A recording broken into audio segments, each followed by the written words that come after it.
Sports Professor Rick Horrow into the $1.3 trillion business of sports. You're on the record. The NFL, half the season basically over. Some teams better than expected, some teams not.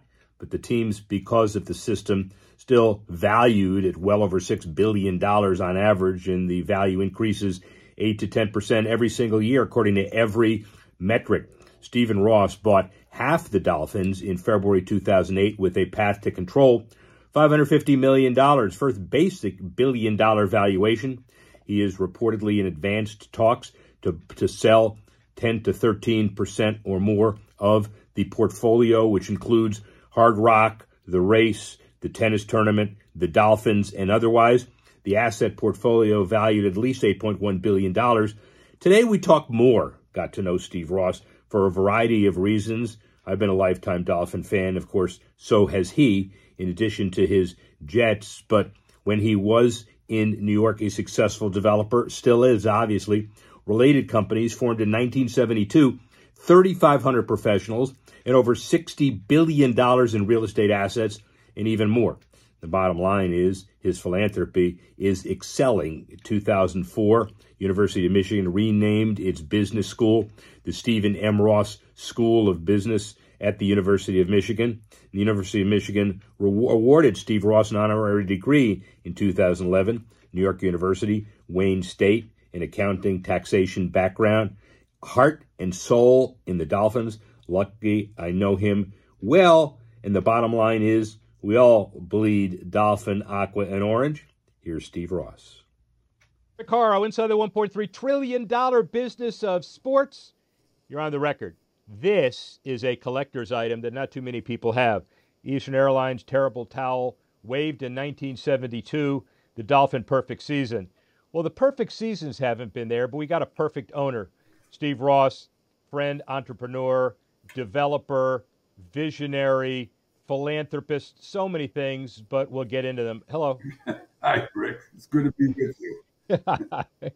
Yeah, I appreciate it. So cutting to kind of the early world, Miami Beach High School, way back where it's not even is today. It's been relocated. Then University of Florida, the Michigan, obviously a hometown guy, hometown roots.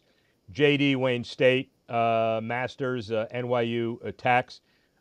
When did it occur to you that you wanted to be a developer kind of making deals as opposed to a professional papering deals? Well, I mean, I live by the philosophy, don't do what you can hire somebody to do better. So I was a tax attorney. I thought I was a pretty good tax attorney. It was for 2 years, but it really didn't really suit what I want. I couldn't see myself doing it my whole life. So I moved to New York, and I was living in Detroit. So I moved to New York. I was single. I had finished my last year of school there, and it's an exciting place for young people to be. Still is. But anyway, and I had no idea, what I really wanted in life. I went to work for an investment banking firm. And then I worked for really actually two of them. The first one had some problems. I went to Bear Stearns, got fired. I said, I said to myself, hey, I'm not employable. What I really want to do in life, and thought about where the great opportunities were, kind of things I had been working on, but hadn't really ever seriously considered doing myself. But I said, wrote out a business plan. I wanted to go into real estate because I had a lot of real estate clients and I was doing that type of work. Wrote out a business plan that was somewhat unique at the time, started in affordable housing. And fortunately, I kind of followed that footprint that I had laid out. And, we grew to become the largest developer in the United States. So clearly, we'll get into that in a minute. I feel good about it. There's a lot of hard work. No, it's an incredible story. It's a lot of hard work and a lot of tenacity. And I guess Uncle Max would be proud.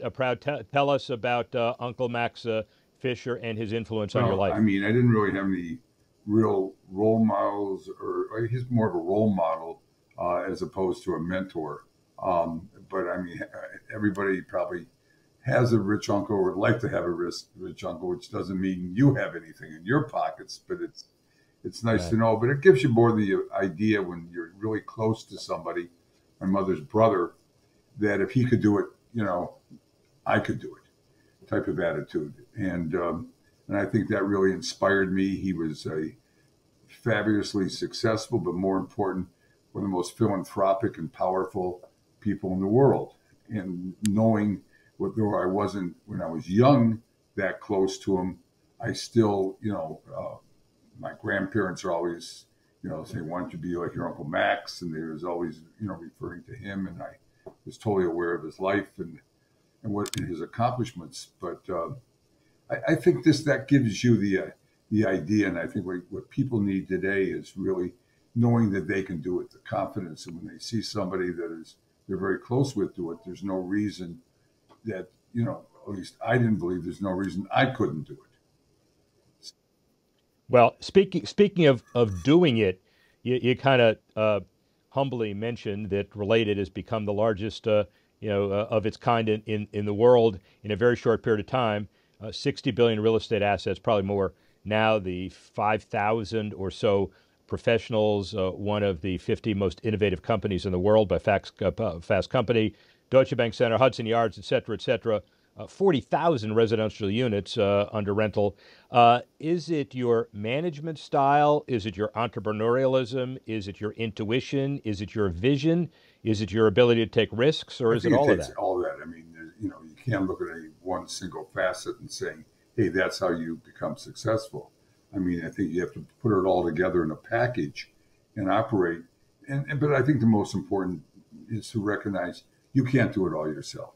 You got to create a great team around you and work with people that are like-minded, and that give them the opportunities and not try and micromanage them.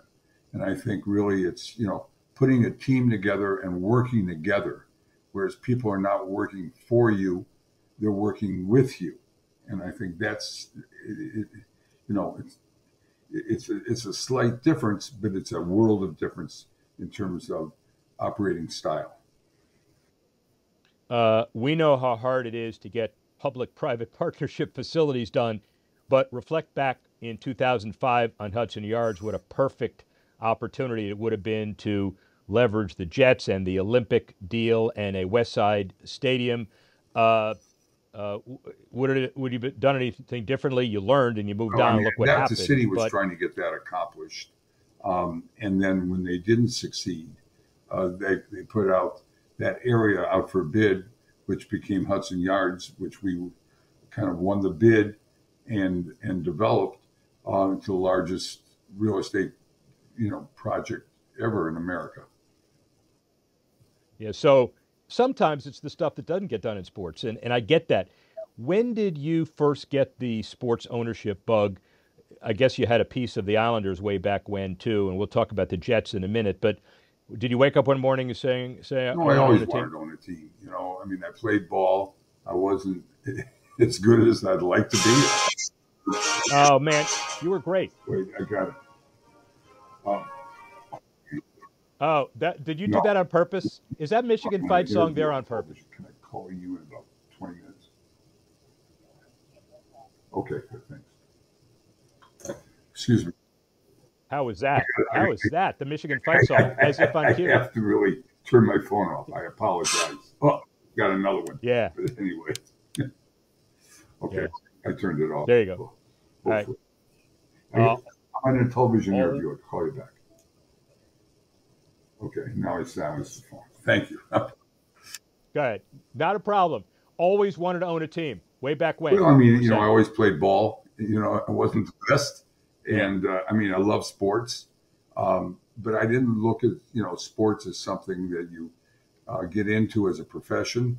It's something, I was able to buy a team because I could afford it, and so it wasn't the type of thing that I wanted to do on a day-to-day basis, as being involved in sports. But I wanted to, you have to make, a lot of money in order to own a sports team. So you're not thinking about that when you're starting a business. You're looking to, grow and build a business to put me in a position to, to buy the team. And I guess when I got the phone call and I thought about it, and people would ask me, well, why'd you do it? It's because I could afford it, Yeah. And Yeah. it was always in the back of my mind. Yeah. Well, I remember that question was answered that way when the number was $1 billion, and people were saying, "Man, that's too much." And when you look at the values today, obviously, a right decision. How much of it? I know the answer, but anyway, how much of it is economic return, and how much is it because you want to win a Super Bowl? Well, I mean, what is my motivation? You're asking. You Yes, buy sir. a team because you want to win. And obviously, I already had, created enough net worth that I wasn't dependent upon the team in terms of being as profitable. Because most sports teams, cash flow wise, are not profitable. Fortunately, the NFL has probably the most profitable model, and the team is profitable. The yields and what you get are not, equivalent to what you would get, in investing in businesses.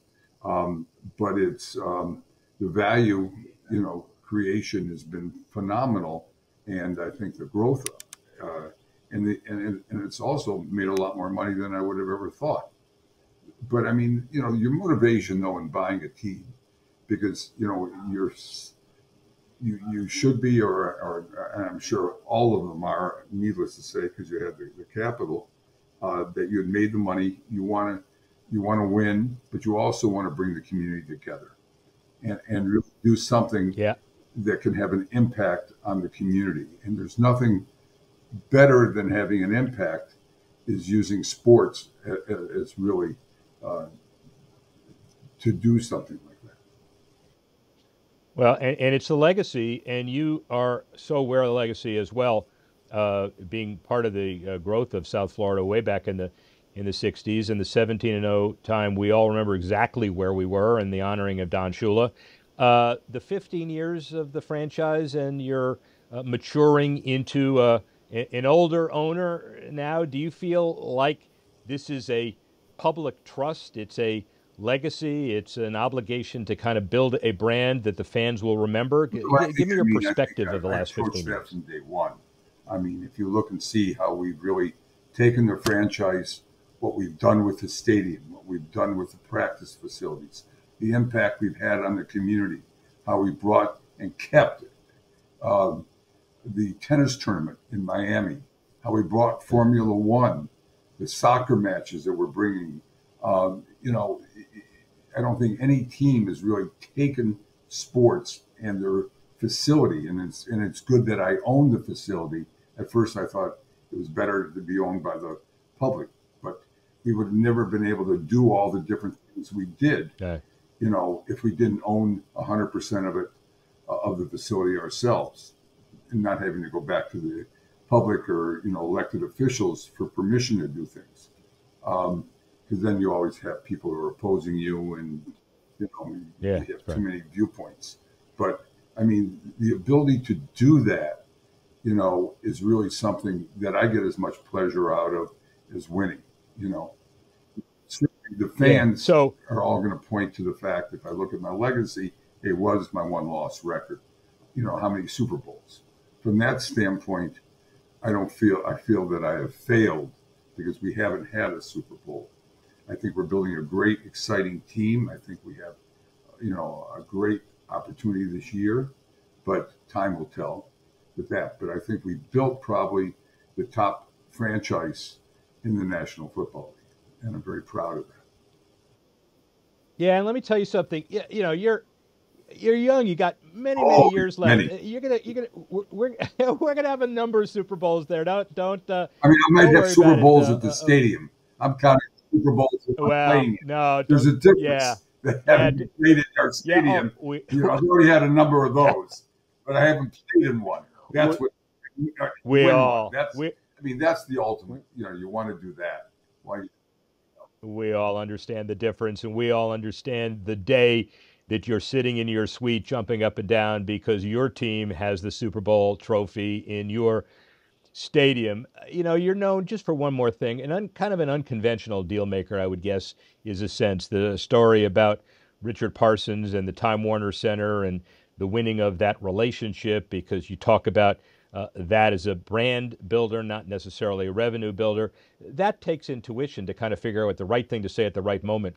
What do you think is the special gift that causes you to roll the dice on such monumental risk-oriented decisions? The Time Warner Center after 9/11, the $1 billion for the Dolphins, all of those issues. I don't know. I mean, it's like, you know, you don't really know, why you necessarily do things, why you are the way you are. I mean, it's just the feeling that, I've grown up.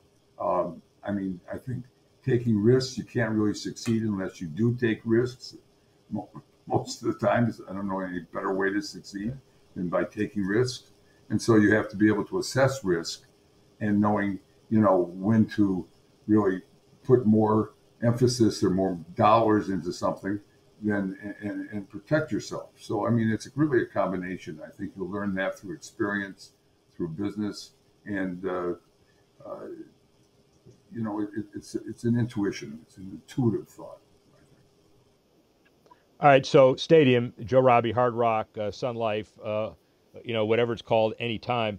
It's a monument to persistence and control. I'll narrate this one the way I want. In 2013, the public sector rejected an incredible opportunity to provide at least $3 million a year for 30 years, rejected by the state. Marlins get a whole boatload of money. You end up saying, no, I'm not walking away.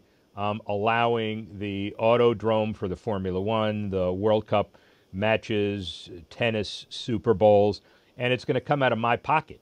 And on a pro rata basis, you've, I believe, spent more money out of pocket for public-private partnership stuff than anyone else in the country. A, kudos, obviously, but B, a little frustrated looking back on the public sector's commitment.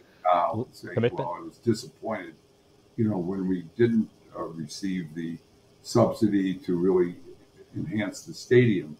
And I put the money in myself because I knew we needed it and the community needed it. But looking back at it, not having taken public money, and with public money, there are those certain obligations and approvals you need.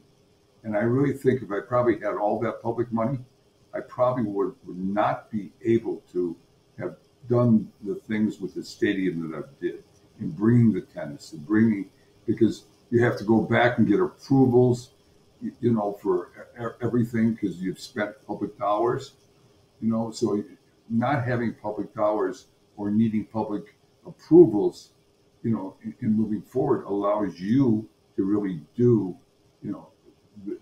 the right thing and take advantage of the opportunities or come up with the opportunities that you can use with the land and stadium. Yeah. By the way, you realize that I had talked to someone in Brussels a couple of weeks ago, and they asked me quite innocently, what else happens in that area where the auto race happens? Do they play any sports there? Which is kind of an interesting dynamic that people can take away internationally after a couple of years of the Grand Prix. Again, do you think the public now has an understanding, because numbers can be deer in the headlights, of what that area now, which used to be a wasteland and is now a developmental sports area that is now Miami Gardens, means to South Florida economy, awareness, tourism, et cetera, et cetera? Do you think we're now, the community is universally now coming to understand how big it really is? So. I mean, I think it was all capped off with, Formula One. In the 3 days that we had the race, over 275,000 people attended in those 3 days. Yeah. And the economic benefits have been over $1 billion of economic development dollars have been generated by that race in the short 3 years we've had. I mean, that's substantial. It exists in almost anywhere. More than substantial. NFL, just for a couple of minutes, the public, non-public money and the controlling the venue allows the revenues and your risk. Some people say the ownership in the NFL is perfect socialism. Everybody is happy with everybody being 8-9, 9-8, middle of the draft, and continue to go forward. Got a great team with Tom Garfinkel and Greer and McDaniel. Are you comfortable with where the NFL is now, and it gives you the ability to kind of separate yourself from everybody else on the field? Right now, it has the model of the NFL is probably the best model for any sports league there is.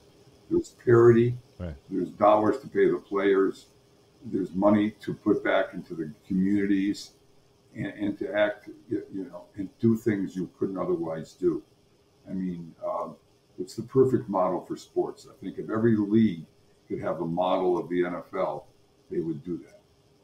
So it doesn't depend upon the team with the wealthiest owner, or who's willing to put in and lose a lot of money.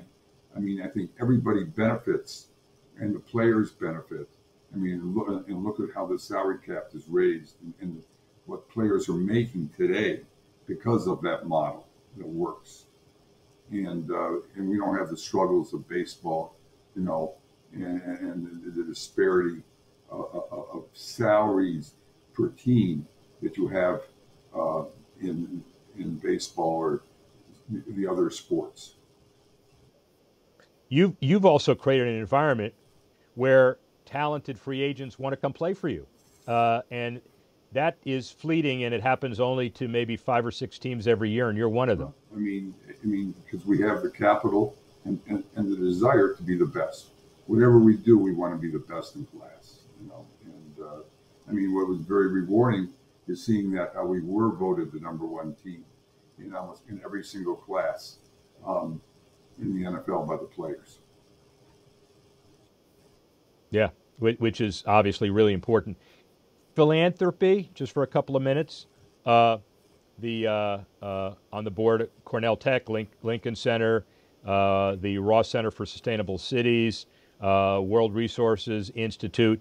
It goes on, and we can focus on all of that, but talk particularly about RISE, which I assume is a process that you were and are hands-on and are very proud of. RISE really, rose out of the incident, the bullying incident we had with Incognito and Jonathan Martin. It was on the front pages for months of the issues they had.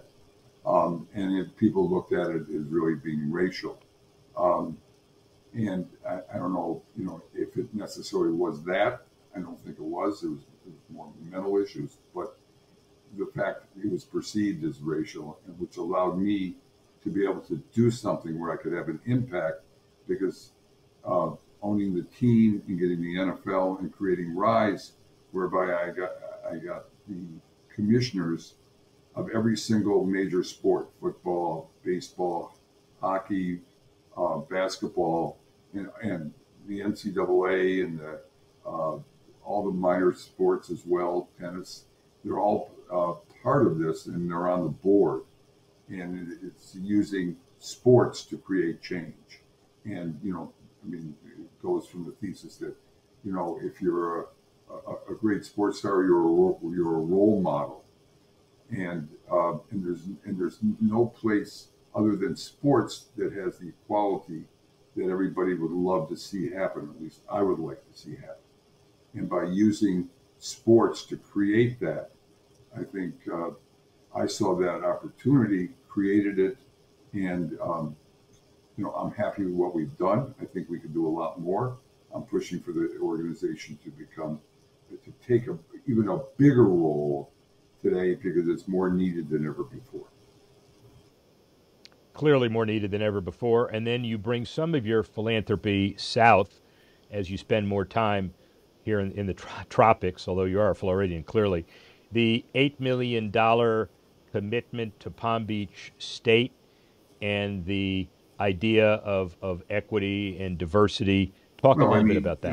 That's really an outgrowth of being a real estate developer and having an impact in the things we're doing. And I look at Florida, which I look at as the best business state in this country. South Florida is probably the most unique place where a lot of that growth, can occur. and it's right now we're working in Palm Beach County, bringing hospitals, schools that are needed there to sustain the growth and attract new businesses, and which I think there's a lot of movement, today in population, and you can just look at the growth of the state of Florida being probably the #1 growth state in the country, and I think that will continue, and so the ability of being a real estate developer and making those things happen, we take a leadership role, and it's very exciting work to do at this stage in my life. Sure is. The biggest philanthropic development issue that I'll talk about. Nearly $500 million for the Ross School of Business, the largest donation in university history. Every business school graduate at Michigan carries your name. It is an amazing legacy. Purpose is to make a difference, but talk through all the kind of the circumstances beyond that gift and how powerful it has become. Well, I mean, I was very, graduating from the University of Michigan, which is kind of a very unique institution. It's got almost like a cult following. It's probably one of the top schools in this country, as evidenced by just the acceptance rate of the school, and the role it plays in the country as an academic institution. So having graduated there, and it was pretty meaningful to me, and you don't forget where you come from, and so the opportunity to give, and I've been very, very fortunate. Yeah, and whether it was choreographed or not, I don't really care what your answer was, but the ringtone, Michigan, 7 minutes into this interview, that's on the air. We're not cutting that one out. So I guess my question is going to be, are we changing it to a Dolphin ringtone? What does it take to change it to a Dolphin ringtone? A Super Bowl? No, I think it'll stay Michigan. I believe you. All right. Well, you heard it here. Yeah. Ladies and gentlemen, when we run this, hashtag make Steve Ross change the ringtone. We're gonna that's going. Won't happen. I believe that's going to go viral. All right. Well, then we're not going to waste our time. We're going to do it easier, doing something else. Is it harder or easier to succeed in business or in sports? I mean, I think it's easier in business. There's so many rules in football. I mean, everybody wants to win, and you really regard winning as winning the Super Bowl. Not just playing in it, but winning it. And between the draft and the salary cap, and people think they can solve problems with money. It really means, which is not the case. You solve problems with brains and working hard. And I think it's those teams that really, concentrate on being the best, and you're not going to buy your way into it. And so that's what the challenge is, and that's what really motivates me. Do you? We know I've obviously seen you up close, on close wins and close losses, and nobody questions what motivates you. Is there a thought sometimes with let's call it a hedge fund owner? That's not to say these guys don't have their heart in it as well, but the guys that are doing it predominantly for an economic return and may not live and die the franchise. How do you feel about that? I mean, you could say it's a business. They're entitled to do what they want. If everything is just based on economic returns and you don't love what you're doing, you're a very unhappy person. I mean, you might be temporarily satisfied, but I think, you succeed, and most successful people have a passion for what they're doing. And the only way you're going to have a passion for what you're doing is if you love what you're doing. Yeah, clearly. All right. So here's a kind of last one to really chew on. You're 83 going on 40. What are you doing? Where's Steve Ross? What does he do for the next 83 years? You just live from one day at a time, 1 year at a time. I'm 84, by the way. But then, Oh, I'm sorry. I gave you an extra year. I wish I could do that too with me. Happy birthday, by the way. I apologize. Happy birthday. So, all right, 84. Next 84. What are you gonna do? You know, look for challenges and have an impact in what I do. Yeah. Yeah. Well, I will tell you this. Obviously, you know this, but I'll do it nationally. For somebody that grew up in South Florida and lives and dies Dolphins, not only today, but years ago, and that's my surrogate family, it is an honor and a joy and a pleasure to be in your world, and I really, really appreciate it. And more important, I think the community appreciates what you do as a public trust, stadium-wise, Dolphin-wise. Your heart's in it, and you're holding that Super Bowl trophy soon, whether you think so or not. Sports Professor Rick Horrow, speak with you soon. Sports Professor Rick Horrow, Steve Ross, obviously an inspiration, and the facility development he's done in addition to the stewardship of the Miami Dolphins, basically unparalleled and can't be matched. Let's look at the opening drive, the top 5 issues of the week, as we normally do. Number 1, well, the World Series is over. The numbers are significant. About 18.15 million average viewers on Fox, 21.27 viewers at its peak. It's the largest end-of-series games in the last 7 series, and probably even more. But the more important issues are 3 things. Number 1, 93% increase in viewership for the demographic 18 to 34. That augurs really well for Major League Baseball. Number 2, the Game 2 matchup, the Dodgers, Yamamoto, and Ohtani resulted in the highest-rated Japanese baseball viewership of an American game ever. That's important for international reach. And third, the social media numbers off the charts with record-breaking performances. You take all 3 of those together, the World Series could not be matched, even if it only went 5 and could have gone 7. That's number 1. Number 2, NFL owners and elections. 93% increase over the last 3 cycles, $28 million to federal political campaigns and causes during this cycle. Largest, the Broncos owner Craig Penner and his wife Carrie, $1.2 million.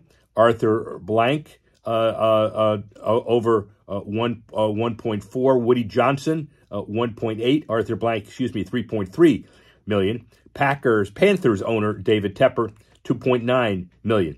About 83% of the money donated to conservative causes. But that's not what this issue is about. This issue is the owners getting very actively involved in the election cycle and, of course, very timely. That's number 2. Number 3, the NWSL, as you might have expected and predicted, a record attendance year.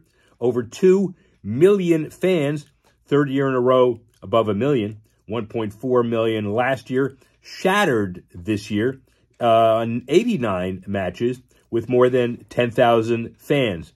Largest attendance ever for women's game in the NWSL, 35,000 at Wrigley Field to watch the Chicago team face Bay FC. Chicago Cubs owner Lori Ricketts led a group that bought the Red Stars and moving into a great plateau as well.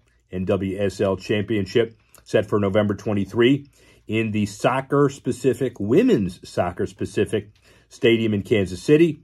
The playoffs starting now, and obviously a big deal for women's soccer, big deal for the NWSL. Number 4, the Rays, where are they going?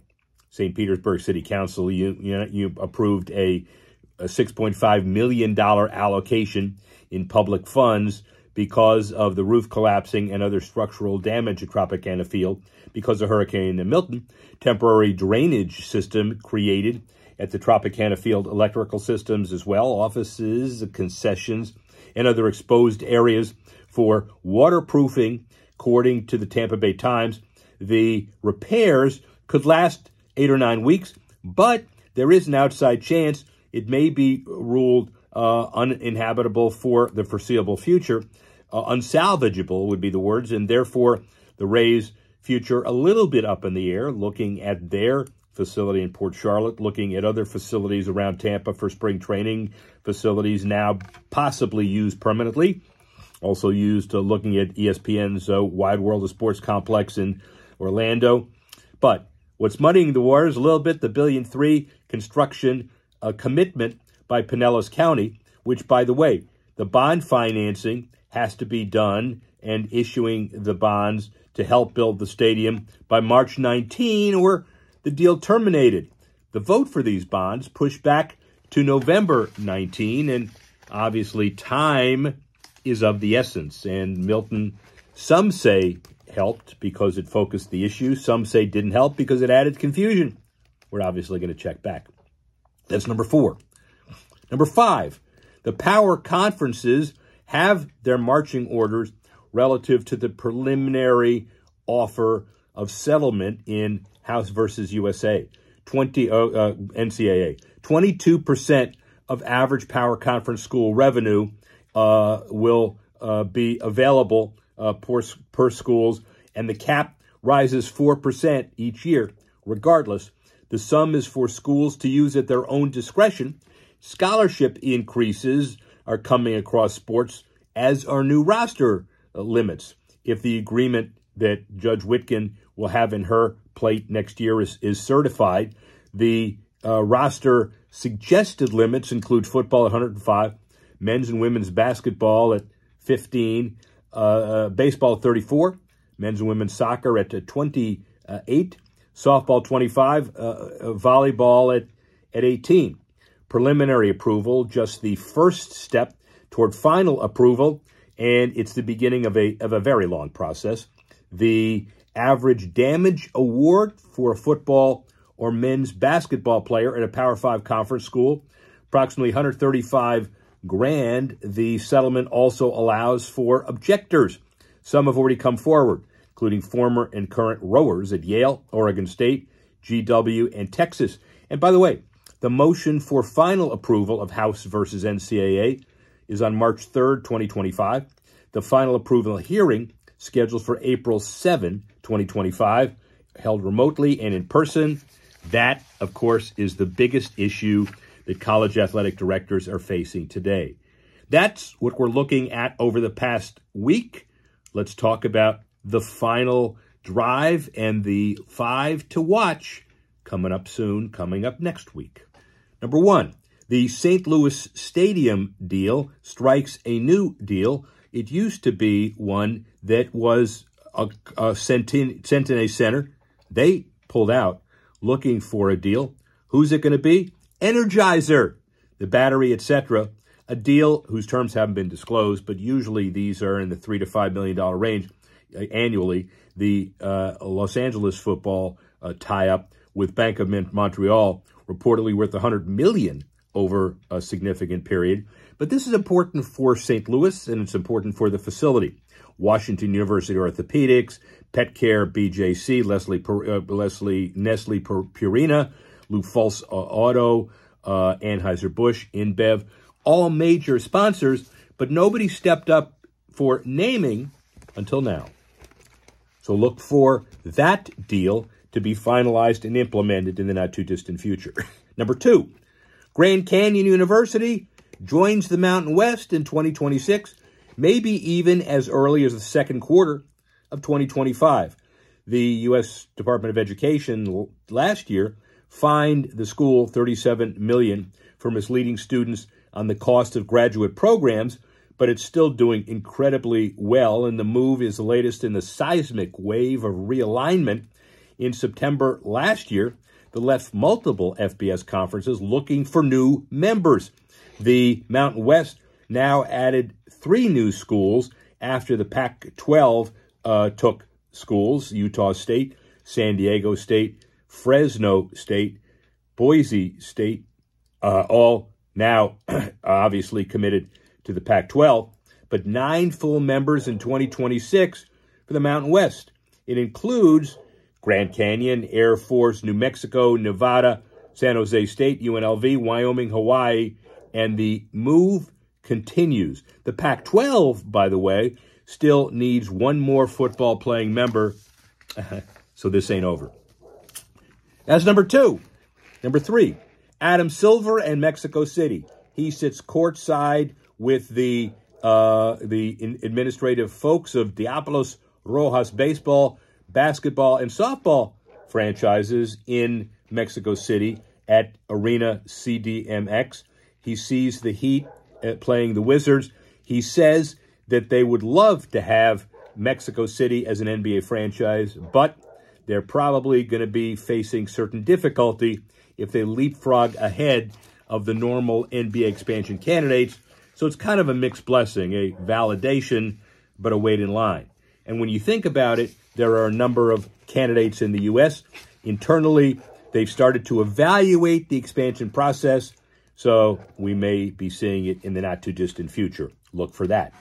Number four, COSM and its reality profile and platforms that have caused the company to be valued at over $1 billion. Dan Gilbert, a primary investor, explains why Detroit gets a new COSM complex, watching games in venues as if you're live at the venue, an incredible experience.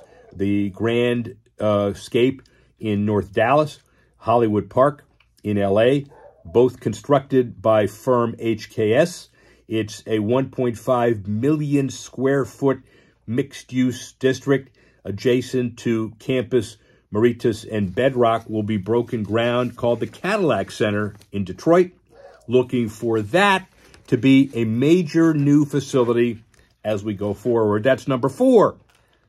And finally, number five, content is king, as we know, but look at a new formation. According to companies like Wasabi Hot Cloud, there will be sports-specific cloud storage opportunities that will be focused on cost-effective, scalable, high-performance, designing significant media files immediately, elastically, and a whole host of capacity. And sports teams are getting involved. Look for that to be a major feature in years ahead. Well, that's looking forward. We've looked backward. We'd obviously like to thank the expertise, visionary acumen, and the stewardship of the Dolphins with Stephen Ross. Again, the future knows no bounds as he puts his dollars where his heart is, and it is very significant in all ways. I'd like to thank him and Khaled Kazire for putting together the podcast with us. Join us next week for all issues relative to the $1.3 trillion business of sports. I'm the Sports Professor Rick Horrow. You're on the record. Speak with you soon.